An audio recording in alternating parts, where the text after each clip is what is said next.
me 5 minutes and I'll help you from cracking your voice on those high notes that you thought were impossible for you to sing. And no, it doesn't have anything to do with your inborn talent. Your voice is malleable.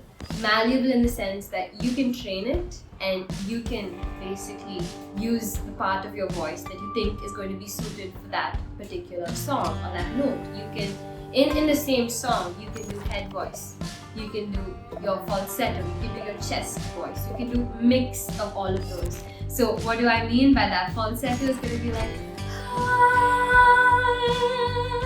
where it's very breathy, it's like it's like somewhere there in the back of your mind is like full of air, like you know the choirs that you might see in the cathedrals who sing that type of voice. And then you have your head voice, which is more like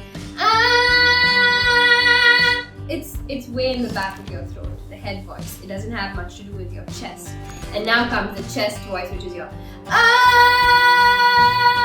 where it comes from your chest. It comes from your chest. Just push it. It's very powerful, and that is your raw voice without using any head, right? And when it comes to singing, you have your diaphragm control, which is your breath control, which is one of the most important parts about singing. Breath control. Breathe in, your diaphragm goes in. Breathe out, your diaphragm goes out. And controlling your breath and knowing exactly how to sustain it and slowly release it is part of singing. And what do you have to do that information? And how is it going to help you sing the high notes? When you have a particularly high note that's coming up, like I'll tell you, growing up, the church that I grew up at, we had mostly male singers. And you know male singers, they tend to take very high tenor like pitches, and it's just too high for women to sing along. So all the females in the church would just be saying, But I don't want you to go through that. You can definitely practice different ways, better techniques. And that's what I'm going to show you right now. Okay, do not hurt your voice. So the main reason why the high pitch scares you is because you're afraid that your voice is going to crack or that it's going to go off. You're not going to sound very good at that high pitch, right? Option is not to stop singing when the high note comes. No, don't do that, because your team members are waiting for you or the congregation is waiting for you. You cannot leave them hanging. Like I've seen it happen. You just stop singing and the leads and the other singers are like, hey, why did you stop? I needed support on that, especially if it's a smaller group of vocalists, right? And there's not a lot of musical noise in the background to cover it up. So I would just say power through it and learn the technique which I'm going to teach you right now. Inject air into that note. Okay, so what that's going to sound like. When the oceans rise and thunders roar, I will soar with you above the storm. See what I did over here? I don't want you to sing like that. I don't want you to do this. So stop doing that. Stop trying and just completely relax. Completely relax. Don't struggle that way at all. And then now you can try.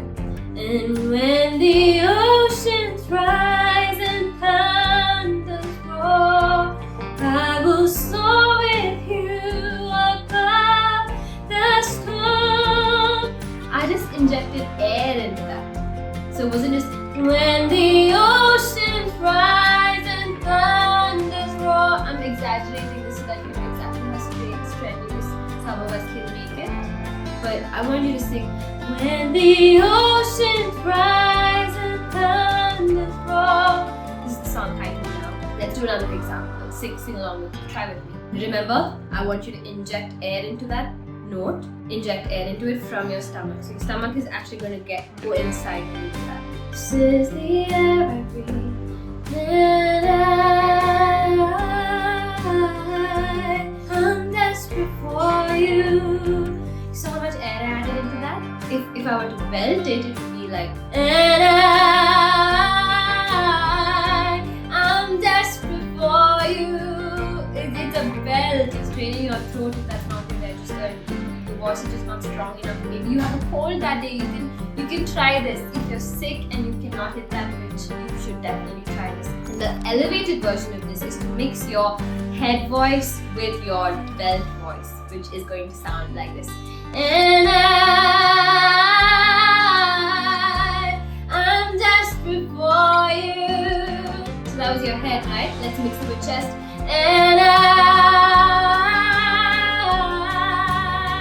I'm desperate for you. That was not my belt. That was not my belt. That was mixing the head voice, which is like do that with me. The first one I did was if you held your hand in front of your mouth when you sang that note I just sang, you would feel the breath coming out because you're just injecting so much air into it. It's a very simple trick on getting that high note immediately before you're able to actually physically be able to support that note. And the next one is the and then the belt is So those are the three differences between your falsetto, your head voice, and your belt, that's your chest voice. And you should definitely try this. Do not let anything keep you from trying those high notes. Like, listen, trying is completely free. You can try it anywhere. You can try it in your family prayer. You can try it in personal worship. You can try it during the church worship practice. And when you go and stand in front of that mic, just be confident. Just own it. And have practiced so much with your voice and be so sure of what you're doing. You repeat it again and again and again that you know it's not going to fail. You trust your voice. Because remember, your voice is malleable and you shouldn't let anything stop you from singing. You should never let anything cut you off. Are you serious about taking your worship skill journey to the next level? Then comment call, and I'm going to share the details with you of how you can get on a free one-on-one call with me for Iconic Worship School. The tracks have been tailored for your instrument and your skill. So classes start at $7,500 per month INR. I will see you there.